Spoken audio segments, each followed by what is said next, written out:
Many thanks indeed for staying here with us live on Citizen TV on this special edition of Newsnight. The LSK presidential debate begins right now. I want to thank our audience who have found time to join us this evening, and they'll be asking a couple of questions to the candidates a bit later on. But let me reintroduce the candidates to you, and I'll start from their far right. Joining us, we have Advocate of the High Court, Nelson Harvey. Thank you again for staying with us for this debate.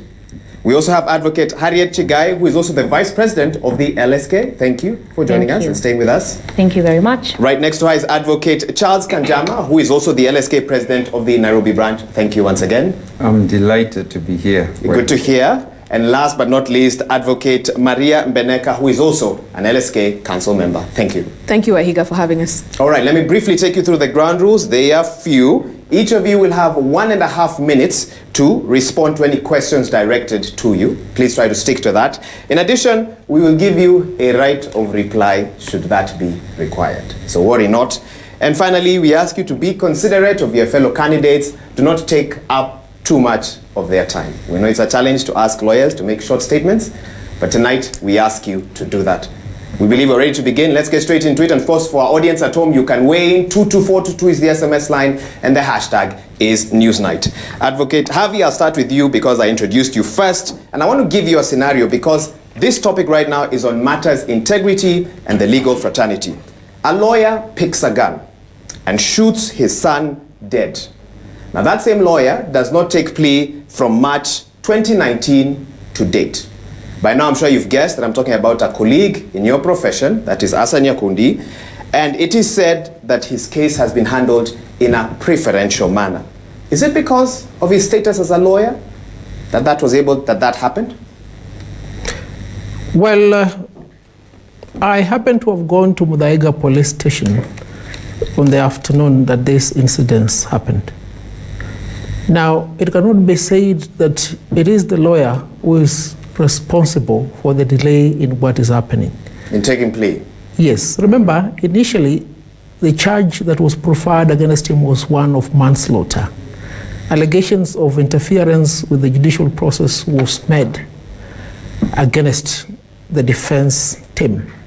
As a result, the matter went to the High Court at the instigation of the Director of Public Prosecution. The Director of Public Prosecution has made numerous applications in the matter before the High Court. It is on the backdrop of those facts that it must be understood that this is not a case where justice is being delayed because the suspect is a lawyer. Does it make sense that it would take at least a year, if not longer, for one to take plea? In fact, some would ask, would a chicken thief, would a goat thief enjoy the same privileges as someone of the status of an advocate or lawyer?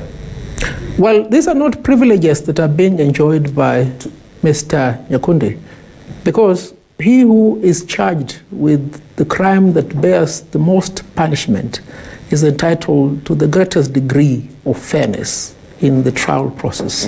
It must be understood from that perspective. He faces a possible sentence of death if found guilty. So the due process must be followed. And there is no dichotomy between the ordinary Kenyan and the lawyer. This is the process that is always followed. Okay, your time is up, 1.5 minutes. Advocate Chigai, or should I say Vice President Chigai, same question to you. Again, we're not talking about the merits or demerits of the case or guilt or not guilty. We're just talking about a process which many Kenyans find peculiar. They don't understand why for some it will take a year or more to take plea, but for your ordinary chicken thief or goat thief, it's a completely different matter. All right. Just to add on what my brother Harvey has said, it's important to take note that there are various state players who are supposed to produce Asa Nyakundi in court for purposes of plea taking. The question then we are asking is, where is the delay? You know? And it is unfair to look at it from the position of the accused person, because I can tell you for a fact, as an accused person, it is not neat for you to be out there holding yourself in abeyance, waiting for the court process to even begin. So you can imagine the kind of pressure that Asa Nyakundi himself is in. And the story of Asa Nyakundi is a very sad story, noting that we are talking about his own son. So it is important from where I sit that the process is fast-tracked And the issue here is not about Asa himself, it's about the legal process that is taking place as we speak. Advocate Kanjama, same question to you. Many Kenyans ask that for certain individuals, whether from the political class or the legal fraternity, it seems that their cases are handled under different, peculiar circumstances that the ordinary Kenyan would not have access to. How do you respond? Let me start, Wahiga, by saying that the Constitution of Kenya has a certain architectural framework. And under that framework, there is no organ or arm of government or officer in government who wields absolute powers. All the powers are delegated and limited. This includes the powers of the Director of Public Prosecution under Article 157 of the Constitution.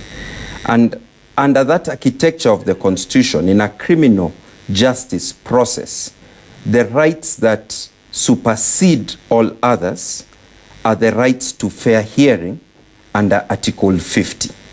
So there are occasions, not common, not regular, but there are occasions when the DPP's exercise of his powers under Article 157, paragraph 11, can be challenged in the High Court. And once it is challenged, the court then has the power to determine the matter. So this can happen for an ordinary chicken thief, as well as for a lawyer or for a senior member of the profession. We rarely hear it happening for ordinary citizens, and that's why I'm posing that question to you today. So this is a procedure that would require expert legal assistance. Unfortunately, in many courts in the land, the ordinary chicken thief may not even have a lawyer to assist them. And when I say chicken thief, I mean suspected chicken thief. In the same way that our colleague Asa Nyakundi is merely a suspect. He retains all his rights, including presumption of innocence, until a criminal process takes place.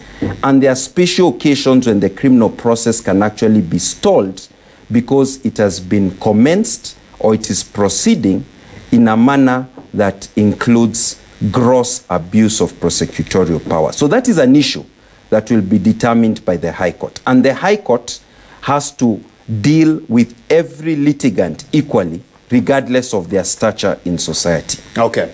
Advocate Mbeneka, I can also ask you the same question. And even as you think about that, some would also ask, it's not just Asa Nyakundi of the legal fraternity whose case seems to have taken an interesting tangent. Some would also ask about the case of senior counsel Tom Ojienda from back in 2018 when he was arrested on some particular allegations, and he has not taken plea till today. Again, some would ask, it seems that for those in the legal fraternity, there are ways to, is it stall, is it delay? There are certain ways in which that happens, and those options are not available for others. I think, Wahiga, what you're highlighting is the danger of a single story. I've given you two now. Yes. Okay. And in this case, it's a single story because you're talking about lawyers. And what I want to tell you is that due process is followed no matter who the suspect is, whether it's a lawyer, whether it's a chicken thief, whether it's an ordinary person. We have stories that you've highlighted as a media house of people who have been in remand. I have personally gone to remand and found people who have not had the chance to get representation.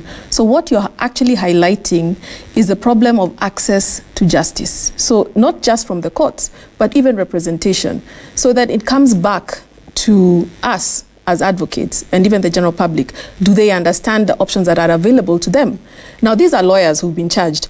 Obviously, they know what options are available to them and they've exercised them. So it brings out a bigger picture. Is there access to justice? And there have been studies to show. Is there fairness in society? It's not. Some would ask us the bigger question. Exactly, but because most citizens, from a research that was done with GJ Laws, was that most citizens feel that access to justice is not affordable. So that's the first barrier. The second barrier is what options would they take in the event that they found themselves at the wrong end of the law. So this is a bigger question than what you're just highlighting. I think it's a dangerous story because you're focusing on the lawyers, remembering that lawyers are officers of the court, they understand the law, and therefore they know the options that are available to them. Okay. Yes. Okay. So time is up, and I'll cut you off there. Thank you for giving us that point. Believe it or not, we're due for our first break. It will be a short one. We'll be right back. I've got lots of questions for my panelists. I can see they're not happy with that. So keep it here. We'll be right back as we continue with the LSK presidential debate.